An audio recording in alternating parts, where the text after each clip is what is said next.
Hello friends, Namaskar. Welcome to our very special program Doctor at Your Door. Today we have with us very special guest Dr. Nitin Srivastava.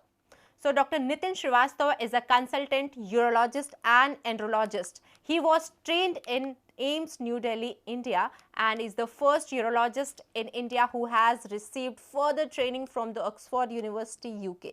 He has an exceptional academic record from the beginning of his medical education which led him to earn the highest and most prestigious qualifications both nationally and internationally. So let's welcome him. So Dr. Nitin, welcome to Ashwa. Namaskar. नमस्कार। Doctor हमारी body में बहुत सारे issues होते हैं, हम prefer करते हैं डॉक्टर्स के पास जाना, but there are certain things कि हम ना इग्नोर भी करते हैं। सेम वाइल जब यूरोलॉजी की बात आती है, हमें हमारे प्राइवेट पार्ट्स या यूरिन में कोई दिक्कत आती है तो हम हेजिटेट करते हैं एंड घरेलू नुस्खे की तरफ चलते हैं कि ले लेंगे ठीक हो जाएगा। सो हम बहुत सारे आज बात करेंगे उन ऑडियंस के लिए जो ऐसे इश्यूज फेस करते हैं बट उन्हें पता नहीं होता, अवेयर नहीं होते यूरिनरी रिलेटेड इश्यूज एंड क्या क्या बॉडी के अंदर हलचल होती है उससे वो सब समझ नहीं पाते। सो आज का एपिसोड आप सबके लिए है। सो मेरा सबसे पहले क्वेश्चन यही रहेगा, what is the difference between urology and andrology? So urology is a branch of surgery which deals with the urinary system. हमारी बॉडी में दो किडनीज होती हैं जिनका फंक्शन है यूरिन बनाना। सो किडनीज से यूरिन बन के पाइप्स के थ्रू नीचे आता है जिन्हें यूरेटर कहते हैं, नीचे ब्लैडर में स्टोर होता है और उसके बाद हम यूरिन को पास करते हैं। तो ये सारे ऑर्गन्स जो यूरिनरी सिस्टम से रिलेटेड हैं उनके बारे में जो साइंस है, मेडिकल साइंस है, उसको हम यूरोलॉजी कहते हैं। So this includes kidney, ureters जो पाइप्स हैं, ब्लैडर, पुरुषों में prostate, then penis and testicles also. So this entire thing is urology. Andrology is a specific subspecialty. Urology का एक आगे और subspecialty होती है which deals with the fertility issue and the sexual problems of males. So andrology में हमारे वो सारे problems आएंगे। अगर किसी कपल को कंसीव करने में प्रॉब्लम हो रही है या कुछ सेक्सुअल इश्यूज़ हैं, वो सारे कुछ एंड्रोलॉजी पार्ट के अंडर आते हैं, which includes the testicles, prostate and penis. So this is the basic difference between urology and andrology. Okay, fine. But कहीं ना कहीं दोनों interrelated हैं. Exactly. So जब हम प्रॉब्लम्स की बात करें, किडनी की प्रॉब्लम्स की बात करते हैं एंड बॉडी में हमारे इन्फेक्शन हो जाता है, किडनी में या यूरिन में इन्फेक्शन होता है, सो वो बहुत टफ टाइम होता है। सो समझ नहीं आता है कि क्यों हो रहा है, तो रीजन क्या होता है एंड हमें कैसे उसे पता लगाना चाहिए कि इट्स अ मेजर इशू, अब हमें विजिट करना चाहिए डॉक्टर के पास। यस, सो यूरिनरी इन्फेक्शन एक बहुत ही कॉमन प्रॉब्लम है। हमारी यूरिन नॉर्मली उसमें कोई बैक्टीरिया या कोई इन्फेक्शन नहीं होता है। अब जहाँ से यूरिन पास होके बाहर निकलती है वहाँ से बॉडी के ऊपर के बैक्टीरिया या आपके एनवायरनमेंट के जो जर्म्स हैं वो आपके बॉडी के अंदर जा सकते हैं। नॉर्मली अगर आपका यूरिन का फ्लो अच्छे से बना हुआ है, फ्लशिंग इफ़ेक्ट अच्छे से हो रहा है, तो ये छोटे मोटे बैक्टीरिया या जर्म्स जो भी अंदर जाते हैं वो फ्लश आउट हो जाते हैं और एक हेल्दी पर्सन में आम तौर पर यूरिनरी इन्फेक्शन नहीं पाया जाता। पहले ये समझते हैं कि इसके सिम्टम्स क्या हैं, आपको कैसे पता चलेगा कि यूरिन इन्फेक्शन हो गया है। सो मोस्ट कॉमनली अगर यूरिन में इन्फेक्शन होता है तो पेशाब में जलन चालू हो जाती है, आपको पेशाब जाने की हाजत बार बार होगी, रात में बार बार उठना पड़ेगा, कई बार तो हर 1 घंटे में, आधे घंटे में आपको वॉशरूम जाना पड़ता है, कुछ ही ड्रॉप्स यूरिन आता है, यूरिन में ब्लड भी आ सकता है। तो ये सारे कॉमन सिम्टम्स हैं यूरिनरी इन्फेक्शन के। अगर इन्फेक्शन ज़्यादा है तो पेन स्टार्ट हो जाती है आपको नीचे ब्लैडर वाले एरिया में या जहाँ से आप यूरिन पास करते हो प्राइवेट पार्ट्स में, वहाँ पर पेन होने लगती है और इन्फेक्शन बढ़ जाती है तो ये इन्फेक्शन किडनीज तक पहुँच सकती है। अब आपको यहाँ पर भी किडनी पे भी पेन होने लगता है जो कि मोस्टली बैक साइड में फील होता है, ऑन योर फ्लैंक्स, आपके साइड्स में। तो ये कॉमन सिम्टम्स हैं यूरिनरी इन्फेक्शन के। अभी इन्फेक्शन कैसे हो जाता है?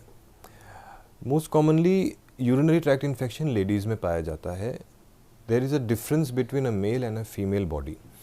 मेल्स में जो पेशाब का रास्ता है वो बॉडी से दूर जाके खुलता है, फीमेल्स में जो लेडीज़ हैं उनमें पेशाब का रास्ता प्राइवेट पार्ट्स के अंदर ही खुलता है। The length of urinary passage is very small in females. तो कोई भी जर्म जो आपकी बॉडी के ऊपर है वो लेडीज़ में बड़ी जल्दी और आसानी से अंदर जाके इन्फेक्शन कर सकता है। अगर आपको कोई ऐसी बीमारी है जैसे डायबिटीज़ है या किडनीज़ अच्छे से काम नहीं कर रही हैं या आप स्टेरॉइड्स पे हो जिससे आपकी बॉडी की इम्यूनिटी कम हो जाती है, तो ये इन्फेक्शन जल्दी कैच हो जाते हैं और जल्दी ग्रो करते हैं। मोस्टली अगर आप डिहाइड्रेटेड हो या फिर ये इम्यूनो कॉम्प्रोमाइज स्टेट्स हैं, डायबिटीज़ है, इन सब कोई स्टेरॉइड दवाइयाँ चल रही हैं, तो इनके कारण बाहर के जो बैक्टीरिया हैं वो अंदर जाके इन्फेक्शन जल्दी करा सकते हैं। अगर हाइड्रेशन अच्छा है, यूरिन का फ्लो अच्छे से मेंटेन कर रहे हैं, आपकी इम्यूनिटी अच्छी है, तो आमतौर पर इन्फेक्शन परेशान नहीं करते हैं। बट इन्फेक्शन कई बार बहुत लेट पता लगता है, जिसकी वजह से बॉडी के जो इंटरनल पार्ट्स हैं वो भी इफेक्ट हो जाते हैं। कई बार हमें समझ में आता है प्राइवेट पार्ट्स में बहुत ईचिंग होती है। इनफैक्ट हम छोटे बेबीज की बात करें, किसी भी एज की बात कर ले, कई बार इन्फेक्शन आउटर साइड में होता है, कई बार इन्फेक्शन किडनी में हो जाता है, तो बहुत वैरायटी के इन्फेक्शन होते हैं। तो what is the right time to understand that problem कि हमें समय रहते पता समय रहते आपने बिल्कुल सही बात उठाई है। यहाँ पर जो इचिंग और इरिटेशन होता है प्राइवेट पार्ट्स में, वो इसलिए होता है क्योंकि प्राइवेट पार्ट की स्किन बहुत सॉफ्ट होती है। Now imagine if you are washing your face with soap 2 or 3 times a day, तो फेस क्रैक होने लगता है। इसी तरह से प्राइवेट पार्ट की स्किन में if the lady is using soap, if they are wiping multiple times with tissue, अगर टिश्यू से बार बार वाइप कर रहे हो यूरिन पास करने के बाद, या फिर कुछ ऐसे प्रोडक्ट्स आते हैं वी वॉश या जो कि हाइजीन के नाम से आते हैं, उनका यूज़ किया जा रहा है, some ladies are they don't tolerate it and their skin becomes irritated. उसके इन्फेक्शन के चांसेस बढ़ जाते हैं। So what I mean is कि आपको अपने प्राइवेट पार्ट्स को बार बार सोप से साफ़ करने की, टिश्यू से वाइप करने की या वी वॉश यूज़ करने की ज़रूरत नहीं है। जो अंडरवेयर वाला एरिया है वो डर्टी रहता है, आप उसको कितना भी कोशिश करो, वहीं पॉटी का रास्ता है, वहीं पर यूरिन का रास्ता है, वो वापस से डर्टी हो जाएगा। उसको हमें सिर्फ नहाते समय पानी से क्लीन करना है, बाकी जो भी केमिकल्स हैं उनसे इरिटेशन बढ़ता है। अब हमें ये कब समझ में आना चाहिए कि इन्फेक्शन इस लेवल का है कि हमें डॉक्टर को दिखाना है? आइडियली अगर आपके पास अवेलेबल है कोई डॉक्टर, तो पहले सिम्टम पे आपको डॉक्टर से मिलना चाहिए। ख़ास करके अगर डायबिटीज़ है, स्टेरॉइड्स चल रहे हैं, कोई और बीमारी है, किडनी फेलियर है, हार्ट फेलियर है, तब तो ज़रूर ही मिलना चाहिए। छोटे मोटे इन्फेक्शन एक सिंगल डोज एंटीबायोटिक से ठीक हो जाते हैं, लेकिन वी शुड नॉट वेट कि इन्फेक्शन अब बहुत बढ़ गया है। उसके साइंस होते हैं कि आपको फीवर आएगा, 103 104 का फीवर आने लगता है, ठंड लग के बुखार आती है, अगर किडनी तक इन्फेक्शन पहुंच गया है तो उल्टियां चालू हो जाती हैं। तो अगर ये सारे सिम्टम्स हैं फिर तो आपको इमीडिएटली इमरजेंसी में डॉक्टर से मिलना है। अदरवाइज़ अगर आपको यूरिन की बार बार हाजत हो रही है, जलन चालू हो गई है, आप पानी पीजिए, हाइड्रेट योरसेल्फ। अगर 1-2 दिन में ठीक नहीं होता है then you should definitely see a urologist. यानी कि जो हमारे किडनी में प्रॉब्लम्स होती हैं या टमी के अंदर भी कई बार हमारी प्रॉब्लम्स होती है, कहीं ना कहीं पानी जो है हम अपने आप को हाइड्रेट नहीं रख पाते, इस वजह से या सो अगर हम कॉमन प्रॉब्लम की बात करें यूरोलॉजी में, तो what all are that? So the most common and also the most important problem in urology are kidney stones and prostate enlargement. Prostate enlargement को हम ऐसे स्टार्ट करेंगे कि जो मोस्ट कॉमन सिनेरियो होता है, हमारे पास पेशेंट्स आते हैं, वो पूछते हैं कि डॉक्टर साहब जी मेरे को प्रोस्टेट हो गया है। तो सबसे पहले हमें ये समझना होगा कि प्रोस्टेट एक नॉर्मल ऑर्गन है, हर पुरुष के अंदर प्रोस्टेट होता है, दैट्स अ नॉर्मल थिंग, ये कोई बीमारी नहीं है। दूसरा सवाल होता है जी डॉक्टर साहब हमारा प्रोस्टेट बढ़ गया है। तो प्रोस्टेट का बढ़ना एक एजिंग प्रोसेस है, जैसे बाल सफ़ेद होते हैं, स्किन का टेक्सचर चेंज होता है, प्रोस्टेट की साइज़ भी एज के साथ बढ़ती है। 50 साल के बाद ये प्रॉब्लम होने लगती है एंड 60 के बाद काफ़ी कॉमन हो जाती है। अभी यूरिन जो पास करता है इंसान, उसमें किडनी से बना हुआ यूरिन जो नीचे आके स्टोर होता है, पुरुष में ये यूरिन प्रोस्टेट के अंदर एक चैनल से होते हुए बाहर निकलता है। So the urine has to pass through the prostate. जब ये प्रोस्टेट की साइज़ बढ़ने लगती है, किसी किसी पुरुष में ये वो चैनल को कंप्रेस करके बंद करता है और उसे पेशाब की तरह तरह की प्रॉब्लम्स होने लगती हैं। 60 प्लस एज में ये कॉमन प्रॉब्लम्स हैं, बहुत ज़्यादा पेशेंट इससे परेशान रहते हैं। क्या प्रॉब्लम्स होती हैं? यूरिन बार बार पास करने की हाजत होती है, यूरिन कंट्रोल नहीं कर पाते हैं, जब यूरिन पास करते हैं तो धार नहीं निकलती, ड्रॉप्स में आती है या पतली धार निकलती है, ज़ोर लगाना पड़ता है, कभी कभी यूरिन में ब्लीडिंग हो जाती है, एंड इससे ज़्यादा अगर ऑब्स्ट्रक्शन हो रहा है तो यूरिन रुक भी जाता है। ये कॉमन प्रॉब्लम्स हैं जो प्रोस्टेट के कारण होती हैं, और काफ़ी मरीज़ इसमें परेशान हो जाते हैं क्योंकि रात की नींद ख़राब हो जाती है, यूरिन पास करते करते तकलीफ़ होने लगती है। So prostate enlargement causing urinary problem is a very common scenario after 60 years of age. उसके पहले ये कॉमन नहीं है। अभी हमें ये समझना है कि हर प्रोस्टेट एनलार्जमेंट में ट्रीटमेंट की ज़रूरत नहीं होती है। 70% ऑफ द टाइम आप लाइफस्टाइल मॉडिफाई करके इन सिम्टम्स को या बढ़े हुए प्रोस्टेट के कारण जो दिक्कत हो रही है उसको कंट्रोल कर सकते हैं। एट द मोस्ट एक छोटी सी मेडिसिन होती है, आजकल लेटेस्ट मेडिसिन हैं, उनमें साइड इफ़ेक्ट ज़्यादा नहीं है, they are very safe and very effective, उससे सारे आपके प्रॉब्लम्स कंट्रोल हो जाते हैं। अगर लाइफस्टाइल मॉडिफिकेशन एंड मेडिसिन के बाद भी नहीं कंट्रोल होते हैं आपके सिम्टम्स और आप बहुत परेशान हैं, ऐसी सिचुएशन में फिर हमको ऑपरेशन का सहारा लेना पड़ता है, जो कि मिनिमली इन्वेजिव है, टेलीस्कोप से हो जाता है, बहुत बड़ा ऑपरेशन नहीं होता है। इज दिस नेसेसरी कि आपने जैसे बताया कि ये एजिंग प्रॉब्लम है तो आफ्टर 50 ही होगी? आई मीन यंगस्टर्स में भी तो ये यंगस्टर्स में प्रोस्टेट इतना ज़्यादा नहीं बढ़ पाता कि वो यूरिन को ब्लॉक कर दे। इसके बढ़ने के लिए कुछ ईयर्स चाहिए होते हैं। सो ये नॉर्मली 50 के बाद धीरे धीरे यूरिन की प्रॉब्लम स्टार्ट करता है। 60-70 तक आते आते आपको रियलाइज़ होता है कि अब तो पेशाब बंद होने वाली है। कभी कभी जो पेशेंट्स आते हैं they are very late in presentation, जब पेशाब बंद हो चुकी है या पेशाब की रुकावट के कारण जो प्रेशर जनरेट होता है उससे किडनीज़ में सूजन आ जाती है, किडनीज़ फेल हो जाती हैं। तो कई बार मरीज़ हमारे पास इतनी लेट स्टेज में भी आते हैं। सो अगर यूरिन की प्रॉब्लम हो रही है खासकर 50 के बाद तो मोस्ट लाइकली प्रोस्टेट के कारण है। अगर 50 के पहले है तो other causes are more common, जैसे किडनी स्टोन्स हैं जिनके बारे में भी हम बात करेंगे। कुछ ऐसी सिचुएशंस हैं जिसमें हमें डॉक्टर को अर्जेंटली मिलना चाहिए। अगर यूरिन में ब्लड आ गया है या पेशाब बंद हो गई है या आपने अल्ट्रासाउंड कराया या आपके ब्लड रिपोर्ट्स में ऐसा आ रहा है कि किडनीज़ में सूजन है और किडनीज़ फेल होना शुरू हो गई हैं, तो उसके लिए वेट करना ठीक नहीं है। It's not the ageing problem ना, किडनी फेल होना and ageing. See kidney failure can be caused by prostatic enlargement. Okay, अगर प्रोस्टेट के बढ़ने से पेशाब में रुकावट बनी हुई है, 10 साल हो गए हैं, 15 साल हो गए हैं, समहाउ आप मैनेज कर रहे हो, थोड़ी बहुत यूरिन पास कर रहे हैं, दिक्कत हो रही है, but you are just managing at home, आपने किसी को विजिट नहीं किया, तो ये जो प्रेशर है इसके कारण किडनीज में सूजन आ जाती है। क्योंकि आपको जोर लगाना पड़ता है पेशाब करने के लिए। ये जो गलत कर रहे होते, राइट? वो गलत है, बट आपके पास चॉइस भी नहीं है, पेशाब तो निकालनी है, आप कैसे निकालोगे? बट यू आर सेइंग ना कि ऑप्शन है हमारे पास। अगर ऑप्शन ये है कि फिर हम डॉक्टर से मिलें। हाँ, अगर हम डॉक्टर पे नहीं जाते तो we are doing wrong. I am talking कि yes exactly, I am talking कि अगर हम घर पे बैठ के इसको इग्नोर कर रहे हैं कि जी थोड़ी सी ताकत लगा के पेशाब हो रही है, दैट्स इट, वो प्रेशर किडनीज को डैमेज कर सकता है, किडनीज फेल हो जाती हैं। तो हमें उस नौबत तक नहीं पहुंचना है। अगर हम टाइमली डॉक्टर से मिलते हैं तो कई बार एक छोटी सी मेडिसिन से मामला सॉल्व हो जाता है, ऑपरेशन की जरूरत नहीं पड़ती, किडनीज फेल नहीं होती। अगर पड़ती भी है जरूरत तो छोटा ऑपरेशन है, टेलीस्कोप से होता है, बहुत कॉमनली किया जाता है, तो उसमें भी घबराने की कोई ज़रूरत नहीं है। दूसरी कॉमन प्रॉब्लम जो है वो है किडनी स्टोन्स की प्रॉब्लम।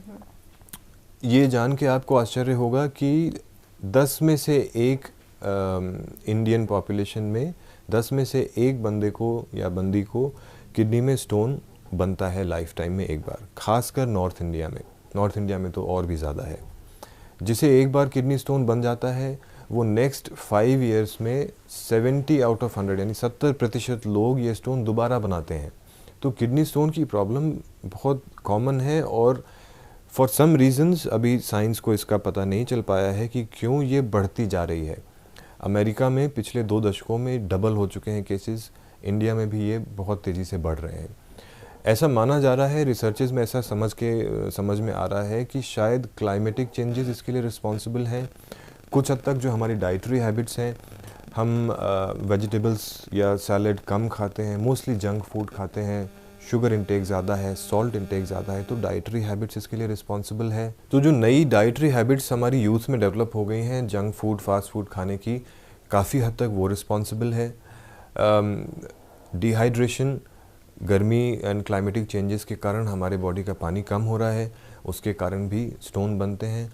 एंड ओबेसिटी, मोटापे के कारण भी यूरिन में एसिडिटी बढ़ती है, जिससे स्टोन बनने का खतरा बढ़ता है। तो शायद ये 2-4 ऐसे रीजंस हैं जिनके कारण स्टोन्स के केसेस बढ़ते जा रहे हैं। अब किडनी स्टोन्स जो है, एक ऐड करना चाहूँगी, हम लोगों के पास मिथ बहुत ज़्यादा है कि लाइक आपने कहा कि इंडिया में हम साइंस ने अभी ये प्रूव नहीं किया है रीज़न क्या है, बस हम अज्यूम कर रहे हैं कि ये रीज़न हो सकता है, बट जो हमारे बड़े बुजुर्ग हैं उन्होंने निकाल दिया कि टमाटर खाने से या बीज वाली कोई चीज़ है। Is it true? ट्रू और फॉल्स, मैं आपको एविडेंस के बारे में बताता हूँ। जितनी इंफॉर्मेशन साइंस के पास अभी है उसके हिसाब से देयर आर 4 और 5 पॉइंट्स, 4 और 5 थिंग्स जो कि किडनी स्टोन्स के प्रिवेंशन में काम आती हैं। जो आप बता रहे हो बीज वाले फल, या जैसे कि बैंगन है, टमाटर है, भिंडी है, इनके खाने से किडनी स्टोन बन जाता है, ये एक मिथ है, ये एक भ्रांति है। जो अभी तक पाया गया है रिसर्च में वो ये है कि अगर आपकी डाइट में शुगर कंटेंट ज़्यादा है, अगर आपकी डाइट में सॉल्ट ज़्यादा है, रफली अगर आप 1 टीस्पून से ज़्यादा सॉल्ट लेते हो 24 घंटे में, तो आपकी किडनी स्टोन्स बनने का खतरा बढ़ता है।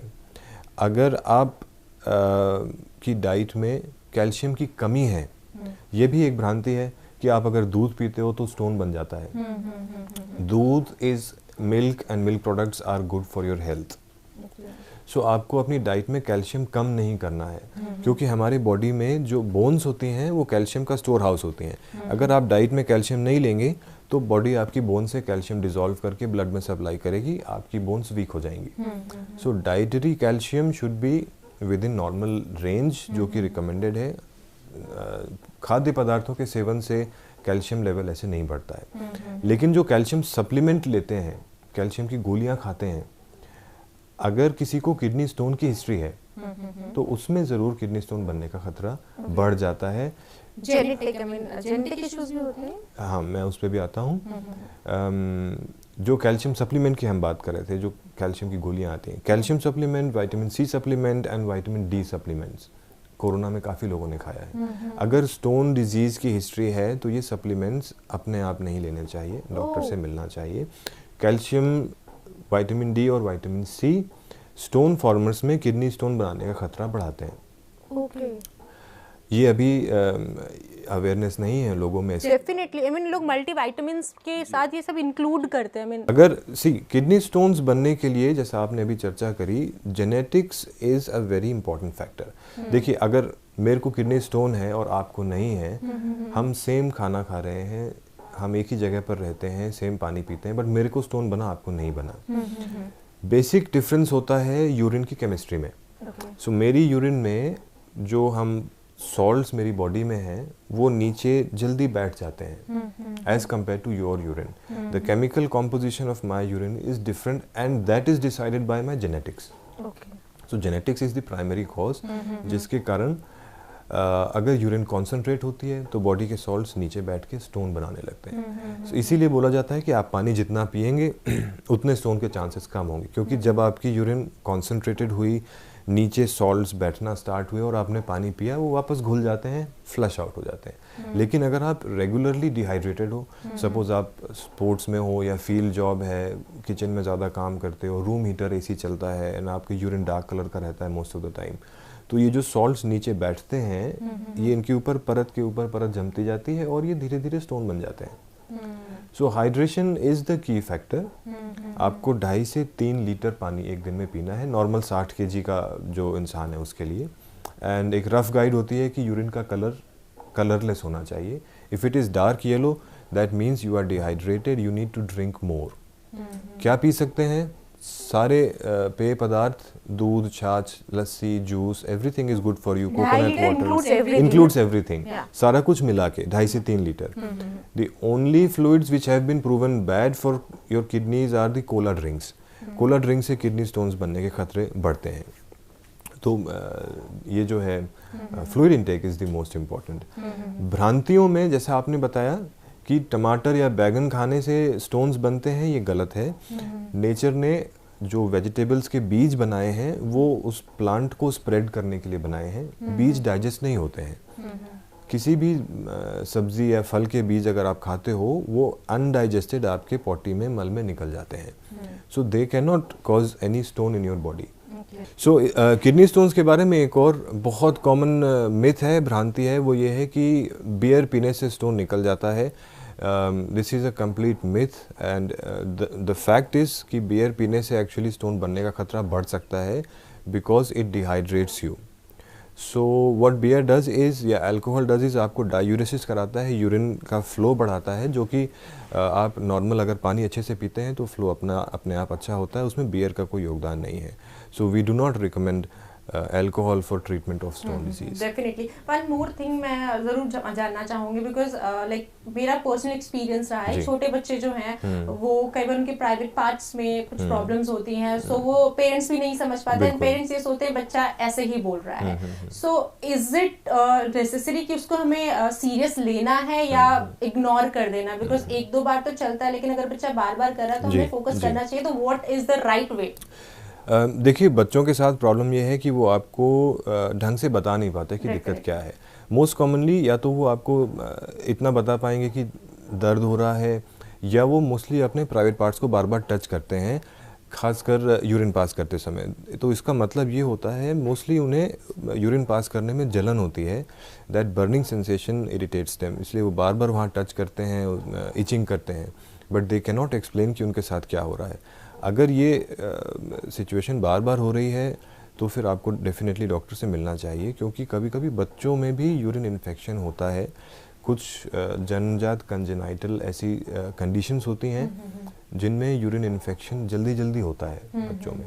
कभी कभी बच्चों में स्टोन्स बनते हैं। सो अगर ऐसा है कि ये कंप्लेन बच्चा बार बार कर रहा है तो कुछ बेसिक टेस्ट करने होते हैं, यूरिन का टेस्ट या एट मैक्सिमम अल्ट्रासाउंड, पर हमें उसको इवैल्यूएट करना पड़ता है। सो लास्ट में एक टिप क्या देना चाहेंगे आप हमारे दर्शकों को, so that they can stay healthy and जो भी इश्यूज हैं उसे शर्माए नहीं, बिकॉज देयर इज समथिंग जो लोग हेजिटेट करते हैं विजिट करने में, लाइक मैंने प्रोग्राम के स्टार्टिंग में ही कहा था, तो आप क्या गाइड करना चाहेंगे? वेल, मेरा मैसेज आप सबको ये है कि ये सारी कॉमन प्रॉब्लम्स हैं। पहली चीज़ ये है कि हमें इसमें किसी शर्माने की ज़रूरत नहीं है कि आपके प्राइवेट पार्ट्स में प्रॉब्लम है, या आपको यूरिन पास करने में प्रॉब्लम है, या आपको फर्टिलिटी में कोई प्रॉब्लम है। आज के ज़माने में we have the latest technologies to treat you, sometimes just with a medicine, and अगर कभी ज़रूरत पड़ती है तो हम मिनिमली इन्वेजिव सर्जरीज़ करते हैं टेलीस्कोप से, कभी बिना चीरे के, कभी मामूली कट से, एंड प्रॉब्लम्स सॉल्व हो जाती हैं। बट अगर आप घर पे रहते हो, इग्नोर करते हो, that can sometimes lead to damage of your kidneys and sometimes they are life threatening. So my message is कि अगर आपको किसी भी तरह की प्रॉब्लम है, do not hesitate in contacting the doctor, your urologist, and that should be done within time. Late करने से डिजीज़ फिर हमारे हाथ से बाहर निकल जाती है, उसका फिर हम ट्रीटमेंट अच्छे से नहीं कर पाते हैं। So do not hesitate in consulting a doctor. Definitely. So it's being a nice topics जो हमने यहाँ पर डिस्कस किए, and thank you so much for being here. Thank you so much. Thank you for calling me.